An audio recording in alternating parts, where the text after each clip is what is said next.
folks. Thinking Slow here. So, got quite a long and meaty episode today about Russell Brand and his new status as the sort of hero freedom fighter, showing us all the light and leading us off into the sunlit uplands.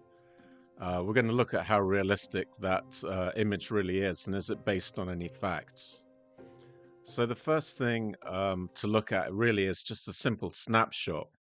This is not a difficult game to play. Who is really on your side and who is really a dissident fighting the cabal or the system?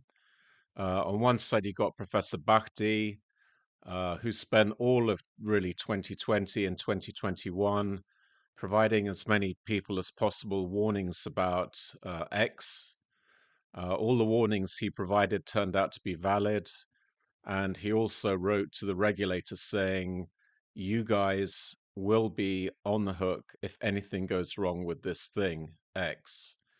And as a reward for that, he essentially had two charges filed against him by the German prosecutor.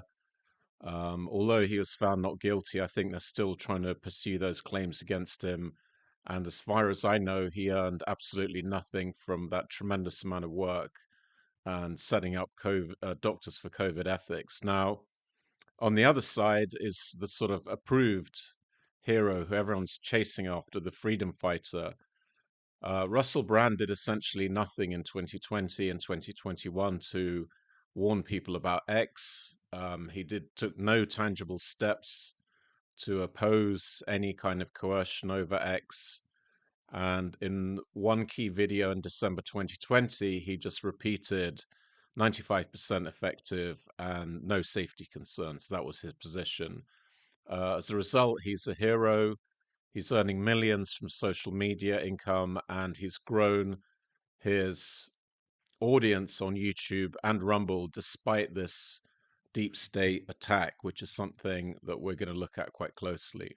And so here is the video I mentioned in December 2020. It's called Suspicion or Trust, where Russell Brand is repeating the CNN report, which talks about 95% effectiveness with no safety concerns. And even back then, his followers were giving him some pretty important feedback. I can read a couple of these quotes, which are in the comments to his December 2020 video. Magog4409, I have a feeling that in 5 years' time, we'll be hearing ads saying, were you given a COVID vaccine in 2021? If so, you may be entitled to compensation. So this follower could certainly see where this train was heading. And that comment had 862 likes, so it's very high up on the list of responses to Brand's video. And another one here from Chip1Pan. Nobody knows the long-term effects of this rushed-out concoction. Also, very true and very prescient comment. So, Mr. Brand would have already seen all this stuff, or should have seen this stuff in the responses to his own video from back then. He had a similar kind of traffic in social media. So, this is from Twitter. And this is Doctors for COVID Ethics, which we mentioned Professor Bhakti helped set up with Dr. Mike Yaden, writing to a number of important people, Martin Kulldorff, and others here, Ron Paul, Senator Ron Johnson, who were actually speaking out. These guys were speaking out about this product X. They were inviting these recipients, including Russell Brand, in May 2021 to, come and listen to our international conference about all of these issues. And if he had actually paid any attention, he would have heard all those warnings that turned out to be completely accurate from Professor Bhakti. And then this continues in social media. Here's another guy, Truthseeker73, in 2021, sending to Russell Brand just a clip of the VAERS, the Adverse Reaction Database numbers. And this is fact provided essentially by the CDC. So again, there's no excuse for not being aware of what really is going on with this product X. Now, I did a search through Russell Brand's Twitter feed just for the word vaccine. We're not talking about harms, adverse events, safety, anything, just mentioning the word itself. and there is literally nothing for the whole of 2022 and the first half of 2023. Now, that's unthinkable. You go to any other media personality, especially anyone who's interested in the truth, see how many times they mention the word vaccine, and you'll end up with dozens or hundreds of responses. Now, I'm saying I think he took a commercial decision. He doesn't want to get involved in any controversy. He wants to keep the money rolling in, so he just put his head in the sand. That is not the move of a freedom fighter. And I think that's what happened. Now, the reason that the attack, deep state attack, becomes important is that will kind of whitewash out and airbrush out this reality that he really didn't do anything. And this attack is something that he repeats over and over again. And it's also, guys like Tucker Carlson and Alex Jones keep pushing this. Wow, you were subject to a major deep state attack. And that's what we'll look at. What was that attack, and was it real? Um, Before leaving the subject, I wanted to point out that I got quite an odd response from a guy called Robert Poll, who in Substack has this article up where he said, well, you should have looked through his YouTube channel because that's where he does all his work. Now, the bar for this is this guy a freedom fighter stroke truther? And you cannot clear that bar if you never once mentioned the word on Twitter. So coming to me with, well, he did this over here somewhere else, just isn't going to cut it. And a lot of the things that this guy is quoting of these videos, again, it's Brand quoting things that have already been in the mainstream media, at which point there's no information value. It's just stuff that's already out there with a bit of spin added on. There's no element of actually warning people ahead of time. So I've looked at a couple of these things, and that's what I've seen is that, firstly, a lot of this stuff is in 2022, 23, when it's really irrelevant anyway, because second dose program has been finished by December 2021. And all of these videos essentially link to a report somewhere else, often in mainstream media. So this is irrelevant, really, and we're nowhere near clearing the bar of this guy being a truther trying to warn people about potential harms. We're just not even close. So, but it's there if you want to look at a counter argument. So the deep state attack then becomes very important because he's got really nothing to show in terms of warning people about the dangers of this product X, let alone doing anything to stop coercion or rollout or anything else. So the attack narratives becomes critical. That's his sort of ace card for establishing his dissident credentials. And it started in September 23 when a number of media outlets published allegations of historic sexual assault and one claim of rape as well. Now, I can't get into the truthfulness of those claims, but what I can say is, of course, no newspaper is going to make a statement that's so potentially defamatory without having a decent defense in truth or honest opinion. So they wouldn't have just thrown this around as mud without having a few T's crossed ahead of time. So there must be some basis for these stories to be run in the first place. It wouldn't just be made up nonsense. And then that triggered now the next step in this process, which is the actual attack, which was, to my mind, a completely crazy lady called Caroline Denage, who wrote to a number of social media outlets essentially saying, at least stop this money, demonetize this guy. And it's completely amazing. This lady has just taken a sledgehammer to one of the cornerstone principles of Western civilization, of innocent till proven guilty. I mean, that's a concept that is really fundamental to civilization. It goes back hundreds of years. And then this lady has ignored that and turned the government, or turned herself at least, into some kind of Sopranos style government where, hey, you got to stop the money rolling in because I say so. This is outrageous what this lady did. She should have been absolutely stripped of any honors, titles, whip, or anything else for this enormous transgression. This is such a gross abuse of her position. And I say that not being any particular fan, obviously, of Mr. Brand, but what this lady did is outrageous. Now, Another twist in this story that Russell Brand likes to brag about is her second husband, is in the 77th Brigade and therefore involved in psyops. And I'm just wondering if that isn't some kind of double bluff, but that's something to be aware of because Russell Brand makes a big deal about this attack. He talks about it all the time. And as I've said, Tucker Carlson and others keep amplifying this attack. Now, what was the result of this attack? Would you be surprised to learn it was essentially nothing? So this is a chart of Russell Brand followers on YouTube and on Rumble on different axes, and they're going up here in 2023. Here's the attack, and then they just keep going up. Now that is not a deep state attack. If the deep state really attacks you, your channel gets closed down. End of story. Nothing else. So for full disclosure, what happened on YouTube? So on Rumble, nothing at all happened.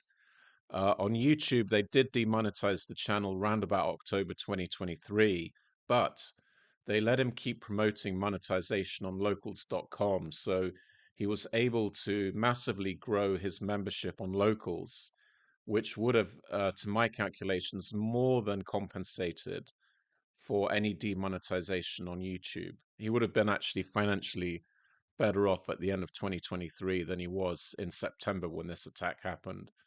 So, for anyone who's a real dissident, stuff just gets deleted and you get an email saying YouTube has reviewed the terms, your terms of service or videos that you've posted, and we've determined they're a breach, and that's the end of it. So, this is highly suspicious. You have to believe that all of a sudden, social media companies that have been kowtowing to the government for the last 3 or 4 years without any hesitation suddenly kind of ignored a deep state attack, which doesn't seem that likely. It's not impossible, but it's not my base case scenario. And ultimately, nothing happened essentially, or very little happened. So that kind of suggests there's a fair bit of theater involved in this deep state attack. And as I said, this is his really key and only qualification for being considered a dissident. Um, Now, the other red flag is before 2023 is that this guy, through his company owned with his wife, Pablo Diablo, and Diablo is Spanish for devil, a legitimate business firm limited, its financial performance in the shape of dividends kind of exploded over the COVID controversy period, 2020, 21, and 2022. So by 2022, he's receiving, with his wife, £2.1 million in dividends. So you can tell just by the trajectory of the graph that this guy did brilliantly during COVID. That is another massive red flag that this guy is on board. He is with the establishment. He's not dissenting. He's not fighting any agendas. He's not resisting the narrative. He is on board and very handsomely rewarded financially for being on board. And being on board in this case means sticking your head in the sand about all the questions over this product X. And I think that's what happened.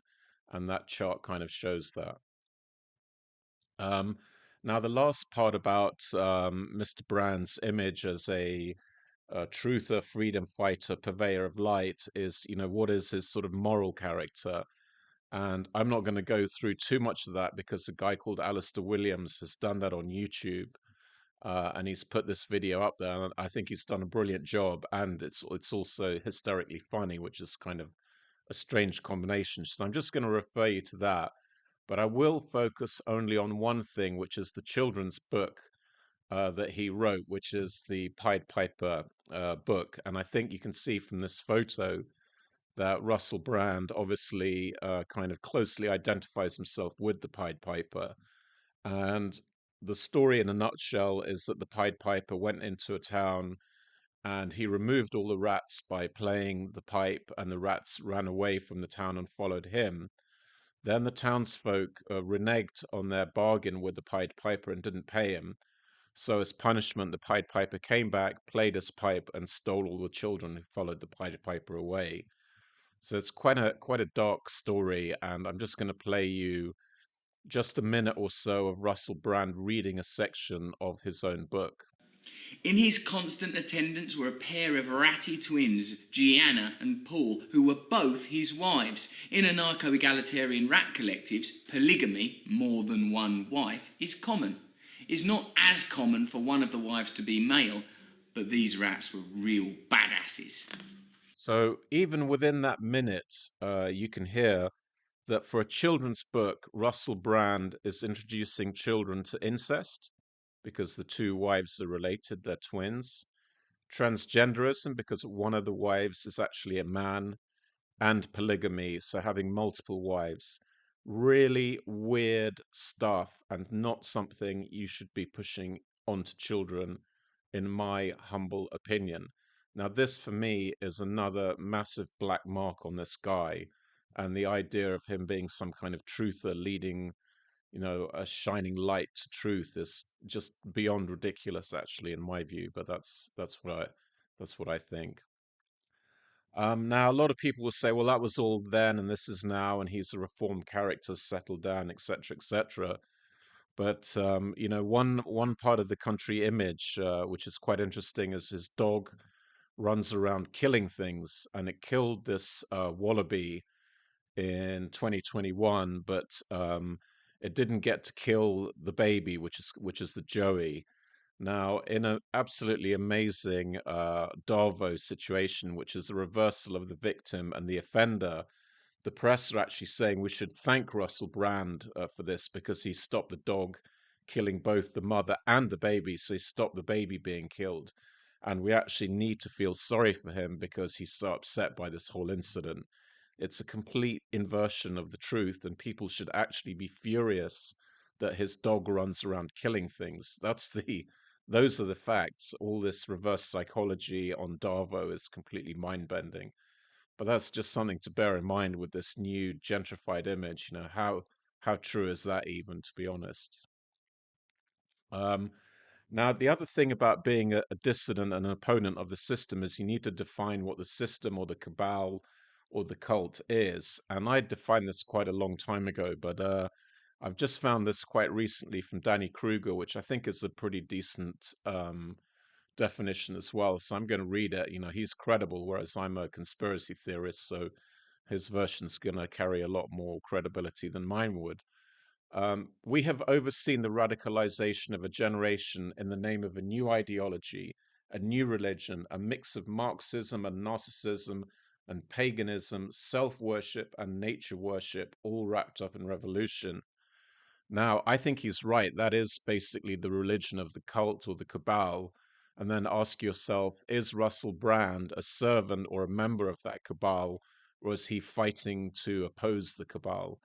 To my mind, there's little doubt that he is completely on board with the cabal that implements this agenda. I think this really is their agenda, and it's implemented through the media, through political parties. That is what the cult believes. And I think Russell Brand is a member of that cult.